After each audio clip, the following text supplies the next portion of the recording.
maxkamadda caalamiga ah ee adduunka ee ICJ oo horey dowladda Soomaaliya u geysay dacwadda la xiriirta muranka dhanka badda ee u dhaxeeya Soomaaliya iyo Kenya ayaa ku gacan sayrtay dalabkii dowladda Kenya ee ahaa in markii afraad dib loo dhigo kiiska dacwadda badda oo 15 bisha dambe markaasi dhageysigeeda loo ballansan yahay ayadoo marar badan ay horey dowladda Kenya u gudbisay codsi noocaan ah oo maxkamaduna ay ka aqbashay haddaba wararkii u dambeeyay ee warkan maxkamadda ICJ ka soo baxay waxa si dhow la socday wariyahayaga Ciise Xaaji Cabdille oo haatan stuudiyaha igula sugan Ciise أحمد سيدا كوعد قرال أي محكمة ودرتي دولة الصومالية دقيتك دعوة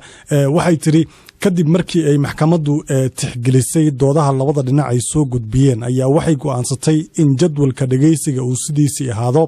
wuxuuna bilaabanayaa 15 Maarso ee sanadkan 2021 ayaa lagu yiri qoraal ay maxkamadu u dirtay dowladda Soomaaliya oo dacwadan maxkamadda geysay 7 sano ka hor waatahay Ciise maxay tahay sababta ay Kenya u dalbatay in dacwadda dib loo dhigo Kenya maxkamadda ICJ waxay ka dalbatay in dib loo dhigo dhageysiga furan ee kiiska la xiriira muranka xadka badweynaha Hindiya ee isku hayaan Soomaaliya taasoo qorsho u ahaa in la bilaabo bisha soo socoto ujeedada arintan ay u codsadeen ayay ku sheegeen sabab la xiriira cudurka COVID-19 oo saameyn weyn ku yeeshay howlihii diyaar garowga kiiska ay waday Kenya ayaa garsoorka maxkamadda ku wargelisay in aysan dhageysiga dacwadda ugu qayb gali garin si rasmi ah iyadoo ay jirto khatar dhinaca amniga ah oo wadanka ku imaan karta oo ku xiran natiijada ka soo baxday dacwadda la gudbiyay sanadkii 2014 dhanka kale Axmed dowladda Soomaaliya ayaa iyaduna waxay soo dhaweysay go'aanka ka soo baxay maxkamadda ra'iisul wasaare ku-xigeenka Soomaaliya Mahdi Guuleed ayaa sheegay in Soomaaliya ay diyaar u tahay ka qaybgalka dhageysiga oo qaab fogaan arag ah oo in lagu qaban doono maxkamaddu waxay sheegtay sidoo kale tiro xadidan loo ogolaan doono inay howlka maxkamadda joogaan inta uu socdo dhageysiga ra'iisul wasaare ku-xigeenka Mahdi Maxamed Guuleed oo arintaas ka hadlayeen waxa uu yiri waxaan rabaa inaan munaasabaddan uga faa'iideysto in aan shacweynaha Soomaaliyeed ku wargeliyo in maxkamadda cadaaladda adduunka ay go'aan kama dambaysta shalay galab ka gaadhay dhageysiga dacwadii badda ee u dhaxaysay Soomaaliya iyo Kenya dacwadaas oo gudbinihii qoraalaha iyo dokumentiyada hore ay u dhamaatay 2018 December waxa ay muddaba u madlanayd in la dhageysto doodaha afeed oo luqadda af Ingiriisiga lagu yiraahdo oral hearing in dhinacyadu maxkamadda hordeeda ay ka soo jeediyaan maxkamaddu go'aan waxa ay shalay ku gaadhay dhageysigii dacwadda oo horena ay u mudeysay hase yeeshee Kenya ay codsatay in dib loo dhigo inaan la aqbalahaynin in dib loo dhigo mar dambe sidaa daraadeed dhinacyadu ay u soo diyaar garoobaan 15 ilaa 19 bisha March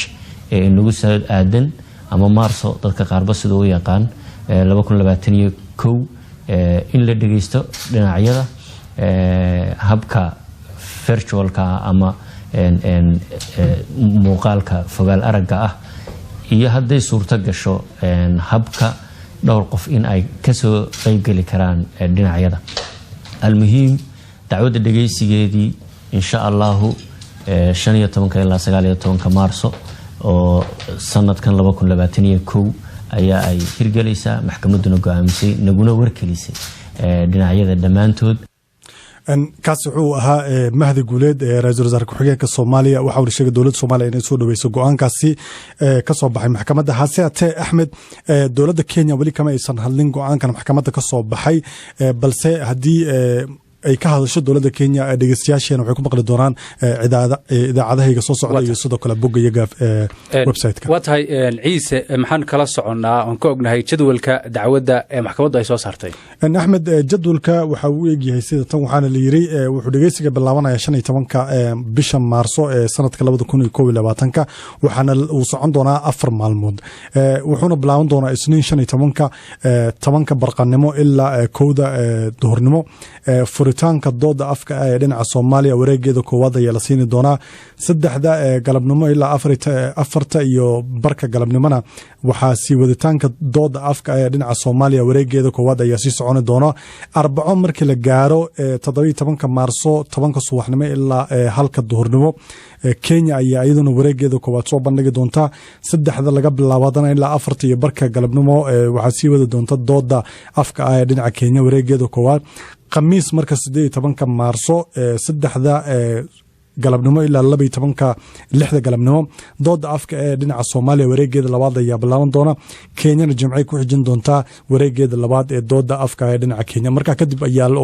la ogaan doona goorta ma aragtay maxkamadda iyo waqtiga ay qaadan doonto si ay go'aan uga gaarto arintan badda ee Kenya iyo Soomaaliya u dhacayso muddo dheerna soo jiitamaysay waa tahay Ciise aad baad mahadsantahay